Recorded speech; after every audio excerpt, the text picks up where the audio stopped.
Le mot pervers narcissique n'existe pas dans la science. Oui, t'as bien entendu. Peut-être même que tes amis t'ont dit « c'est une invention de la presse féminine ». Et si tu regardes sous mes vidéos, tu retrouveras souvent des commentaires dans YouTube qui disent par exemple « j'ai cru comprendre que les pervers narcissiques n'existaient pas. Enfin que ce profil n'est pas reconnu en tant que tel par la communauté scientifique. Il existe bien le profil du pervers et le profil du narcissique, mais pas de pervers narcissique ». Le terme pervers narcissique n'est pas un diagnostic officiel en psychologie. Il a été popularisé par le psychiatre Paul-Claude Racamier. Mais il reste une notion floue. Le pervers narcissique n'existe pas, c'est qu'un mot médiatisé par de la désinformation. Par contre, le trouble de la personnalité narcissique existe. Je trouve que le terme de narcissique n'est pas du tout convenable.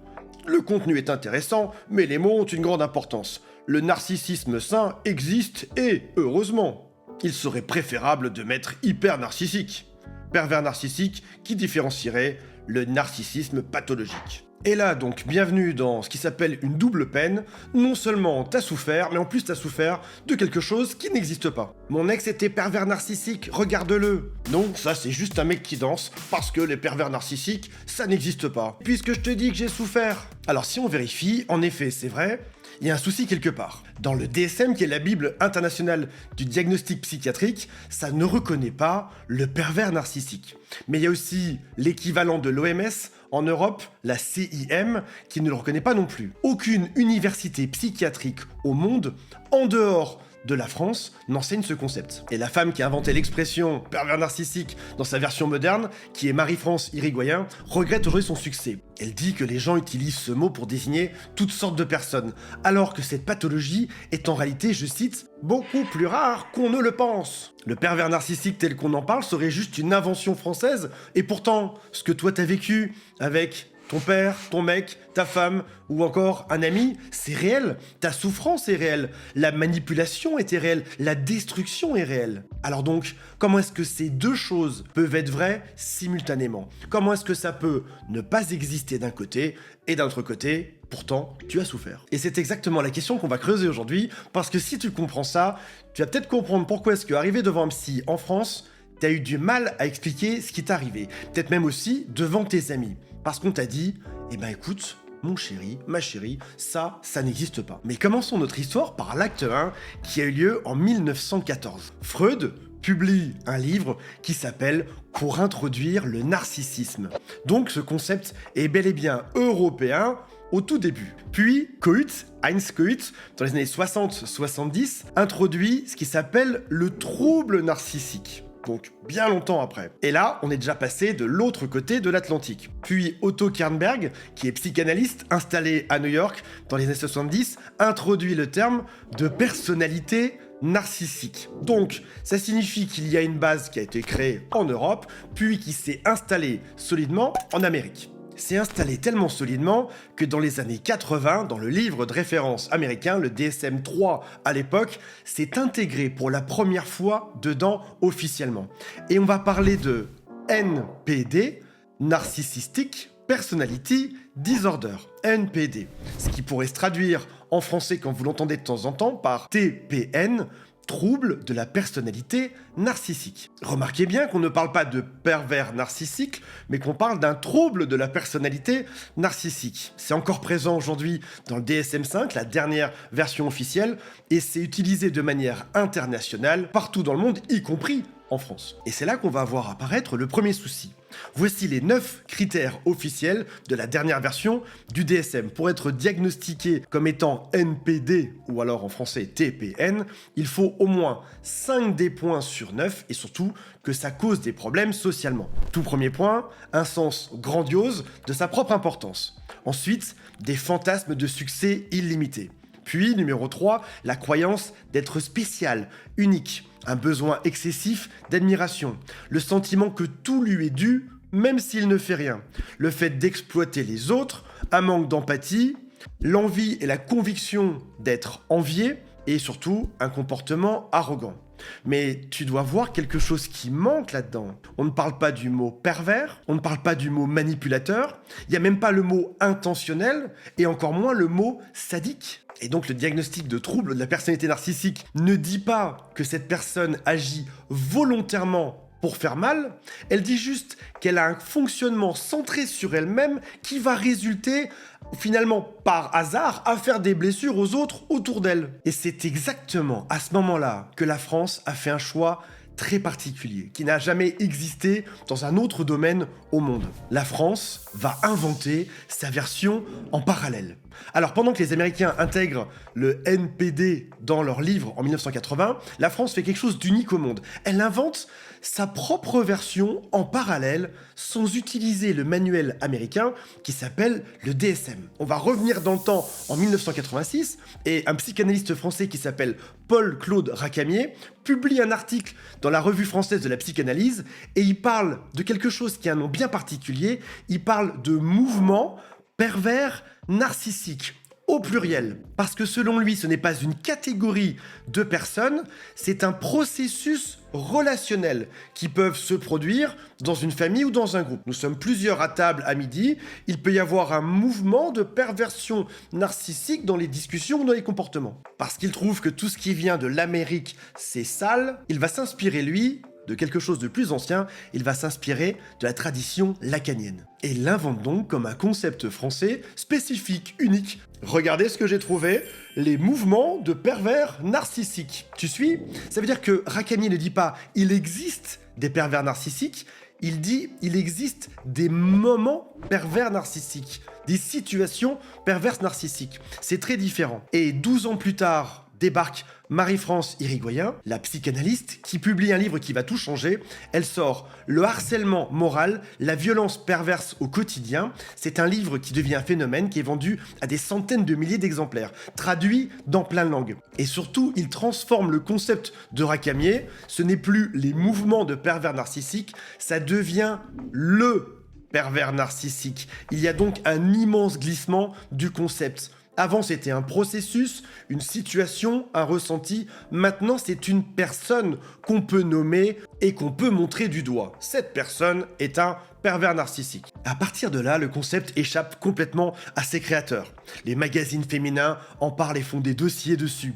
Les forums de discussion explosent. Les coachs, les psychologues se forment.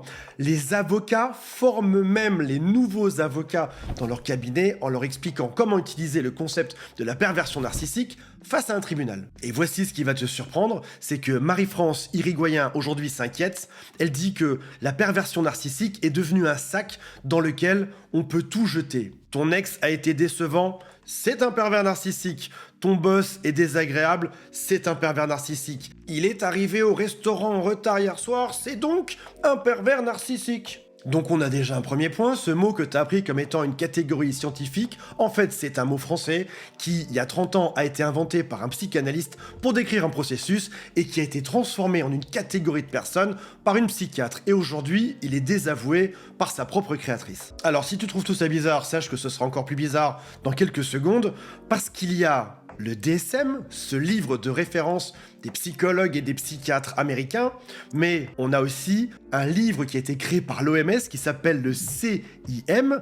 Alors dans le DSM, il y a ce qu'on a vu tout à l'heure, 9 critères qui sont très précis, c'est stable depuis 1980, ça n'a quasiment pas bougé. Mais dans le livre CIM, qui est utilisé notamment en France, surtout pour les actes médicaux remboursés, dans la version 10 du CIM, il n'y avait pas, jusqu'en 2022, de catégorie propre. C'était rangé dans un espèce de fourre-tout dans le paragraphe qui s'appelle « Autres troubles spécifiques de la personnalité ». Et puis en 2019, dans la version 11, c'est devenu encore pire, encore moins important. C'est une catégorie qui a été démantelée.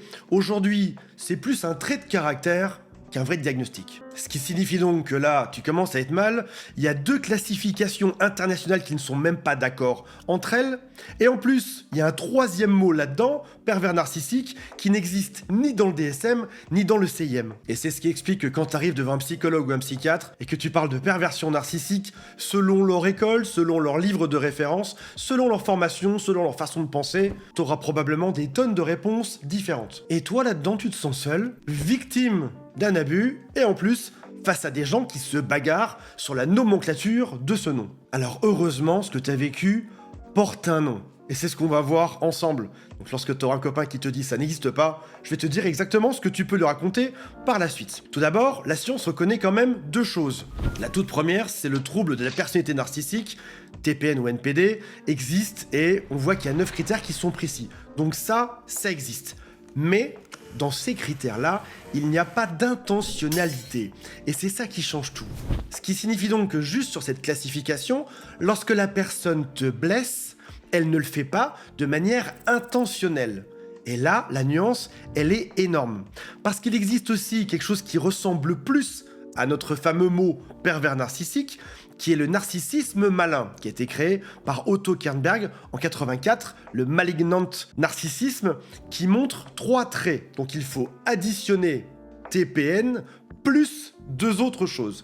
Le narcissisme malin, c'est donc une personne qui a un trouble de la personnalité narcissique, plus des traits antisociaux, par exemple mépris des règles, mensonge, aucun remords, plus des traits paranoïaques, tout le monde est hostile, tout le monde m'en veut, l'attaque pour se protéger, plus du sadisme, c'est-à-dire que la personne assume et prend plaisir à te faire du mal. Alors voici maintenant le vrai problème, et surtout la vraie différence qui change tout. La différence française repose sur l'intentionnalité. Une personne qui est juste narcissique, trouble de la personnalité narcissique, va blesser, mais sans le faire exprès. Son comportement va en effet être blessant. Mais c'était pas ça le but à la base. Le but, c'était son propre nombril. Il s'avère que ça fait du mal aux autres.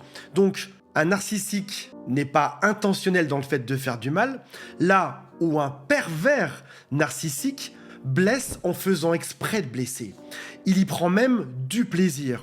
Donc, à ce moment de la vidéo, tu vas me dire, Antoine, j'ai tout compris, TPN, il est comme ça, il fait du mal par erreur, alors qu'un pervers narcissique, il a l'intention de me faire du mal. Oui, mais moi, dans les deux cas, je souffre, qu'il l'ait fait exprès ou pas. Comment est-ce que je peux diagnostiquer l'intention de cette personne? Il n'y a pas un IRM pour savoir s'il jubile au moment où il te détruit. Il n'y a pas un test à cocher pour savoir s'il ferait exprès de te faire souffrir. Et il n'y a pas une réponse honnête à « Est-ce que tu as pris plaisir à me bousiller ma vie ?» Et dans un tribunal, faire exprès de faire quelque chose ou ne pas faire exprès, ça change quand même pas mal la sentence à la fin.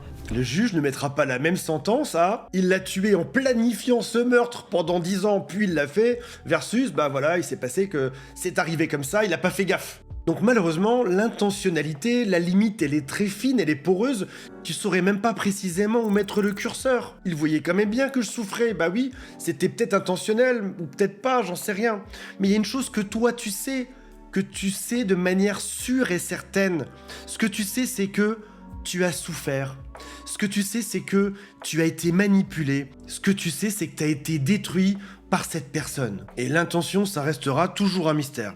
Et pour te libérer aujourd'hui, entends bien ça parce que c'est la phrase la plus importante, tu n'as pas besoin de savoir s'il l'a fait exprès ou pas. T'as pas besoin de prouver son intention pour avoir le droit de partir, t'as pas besoin de mettre un diagnostic officiel, pervers narcissique ou non, trouble de la personnalité narcissique ou non, c'est peut-être juste autre chose. Ce que tu sais, c'est « il m'a fait mal ». Et il y a une phrase piège que j'entends tellement de fois par semaine en coaching, c'est « Antoine, est-ce que c'est vraiment un pervers narcissique ? Parce que si ça en était un, alors du coup, je saurais qu'il ne changera jamais et je pourrais partir ».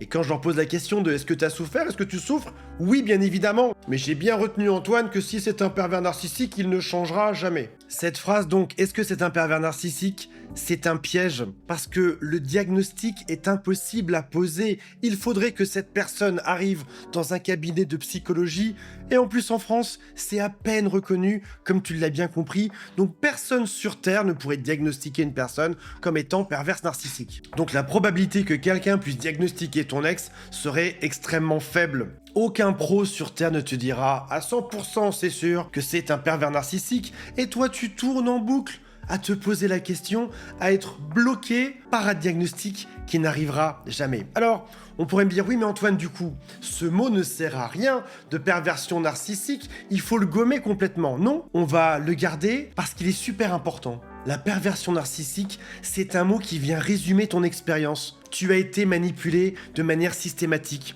Tu as douté de ta propre perception. Tu as été isolé de tes proches. Tu as été adoré, puis dévalorisé. Tu as passé ton temps à marcher sur des œufs dans cette relation. Tu as eu l'impression de devenir fou, folle. Avant cette vidéo, tu disais « mon ex est pervers narcissique ». Dans ce cas, tu deviens le juge. Dans ce cas, tu dois le prouver, tu restes dans le doute.